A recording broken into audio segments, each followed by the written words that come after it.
If you ever wonder why the dating market is so bad, this video shows at least 3 reasons why. The level of delusion in this video is astronomical. Lil Durk was still locked up. With that being said, it's free Lil Durk. Why? Because he is responsible for quite possibly one of the biggest spiritual awakenings of my life. I'm not kidding. About a year ago today, almost roughly, Drake came to town and Lil Durk opened for him. And I remember Lil Durk came out and my mom was sitting right next to me and she leans over and she was like, he looks like he smells good. And I was like, he does. Like he really did. I can tell you exactly what he smells like: weed, Percocets, and gun smoke. The exact same things he raps about. It's even more weird when your mother gets in on the play. First of all, the fact that your mother goes to a Drake and a Lil Durk concert explains everything. A mother talking to her daughter in a way that another man smells good. On stage, a rapper, a young rapper at that.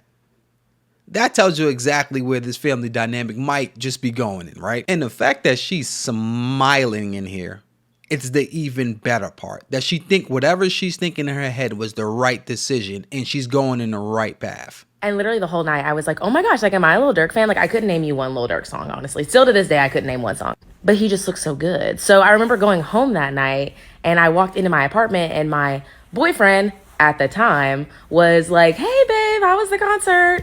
And I was like, oh, it was great. Like in the back of my head, I was like, Lil Durk, Lil Durk, Lil Durk. But literally in the back of my head, I was like, I think our time is up. Like between me and him, I think our time is up because I feel like I have seen the other side. Like I've seen that it could be better for me, right? So that's even more stupid. The sad part is the boyfriend probably paid for the tickets.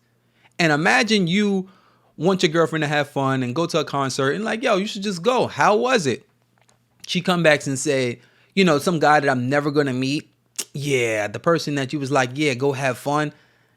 He kind of made me want to leave you. And then now you got to sit there like, what are you talking about? What she's doing is basically saying that she wants to leave America because she saw the movie Black Panther and she realized that Wakanda was a better place. An imaginary thing that is never going to happen made you leave your reality. And that also shows the level of disrespect she has for the boyfriend. She does not like him, not even a little bit. If your girlfriend can go and have an idea of some star that she more than likely never going to meet, guaranteed never really going to be with, and want to leave you because of that, she never really liked you to begin with, right? I literally went to bed that night and I had a dream. I had a dream about Lil Durk.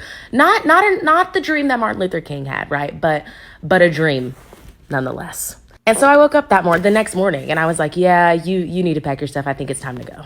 I made this big spiel about how like, yeah, I feel like we're two totally different people, which is true. Like we really had our issues, like to be real. But Lil Durk was the catalyst. Like to this day, Lil Durk still haven't met you, still don't know who you are, and still doesn't care that you exist. Sorry. Opened my eyes, point blank period. So yeah, it's free Lil Durk, free my boo. Imagine that, a person that's a criminal that raps about being a criminal. Keep in mind, a lot of the people that he rap about murdering or that was ended, a lot of these people were young kids. Like, what is his name, Tuka? I believe he was a teenager. He was like 13, 14 years old. Or something like that. These are young kids that are getting their lives ended in all the stuff that he's talking about. These are teenagers. So you're praising somebody that says they're smoking the ashes of teenagers. Lil Durk himself doesn't even like who he is. Himself. This is the reason why he's making the change. Well, he was making the change before he got locked up, but he was making the change. He's making the change to become a Muslim and realize that whatever past life that he had was terrible. And he wasn't even a good person. This is the reason why he wanted to transition. He don't even like himself, but you like him. Is it possible that I influenced her to try and get me for $20,000 a month for a 2-year-old? No. Is it? Yeah. No. We never spent $20,000 on my daughter when we were together. Mm-hmm. And I had the money. Yeah, but now I don't like, who spends that kind of money on a kid? Mm-hmm. She was 1 when she took my baby from me. We never spent $20,000 a month on our child, and the credit card was wide open. So what the do you suddenly need that kind of money for? You change the quality of life. Wait, so I can't believe they're actually blaming a man for taking care of his family. Instead of the question being like, how can a woman do that to a man, take his kid away from him, and then ask him for X amount of dollars? Keep in mind, through his words, he didn't cheat. It was nothing like that. She just got up and just left. Somebody had a bug in her ear and she just got up and just left. So it was really just unbeknownst to him. He didn't even know what was going on and he didn't do anything.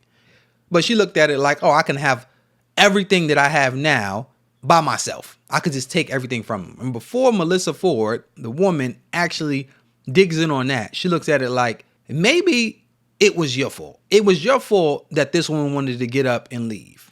And then Joe Budden saying that you just changed the quality of her life. So wait. You get penalized for being successful, dating somebody that's not successful, and upgrading their life because they are with you and you made them your wife. So you gave them this lifestyle. And then now these people feel that when that person leaves, that person should be able to take that lifestyle away from you and just have it forever on your dime and your dollar, but don't no longer have to be with you. Well, that makes sense. I was going to say the exact same What thing. happened? Like No, he the didn't. quality, No, he didn't. of life. No, he changed. didn't. Yes, Do he you? did. You don't wait, Ish. You don't think that the quality of He her did. life changed simply by entering his existence and his orbit? Did you hear what he said first? Yeah.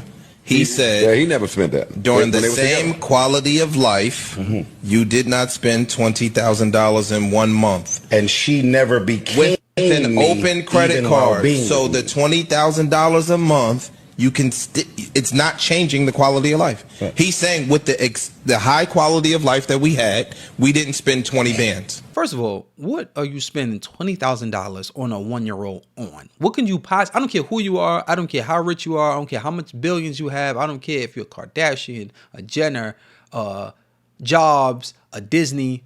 Oh, I was about to say a Walmart. Yeah, right? No, whatever their name is. I don't care if you're any one of those people. What the hell do you spend $20,000 a month on a 1-year-old? It's almost impossible. You're basically just buying stuff that you don't really need and don't really care about. You're just spending it to spend it. But the truth is that no, she didn't want it for the 1-year-old. She's weaponizing his income against him so she can use it on herself. And then everybody think that this is fine. They would never answer the question on what do you spend, like how do you spend $20,000 a month on a 1-year-old? So now, why is $20,000 a month needed if we never spent that? He That's also what said. And she he also said- complained he also every said- step of the but way he also about said, spending or "And I had it." overspending. He also said, "And I had it, and we never did that." True.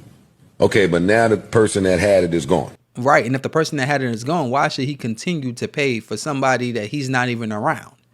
So she leaves the life in order to still maintain the life. If she cared about having that life, then she would have just stayed with her husband because she couldn't maintain that life. That's sad that you can be with somebody and give a ring to somebody and give a baby to somebody, and that person only wants to take from you for no other reason but they can.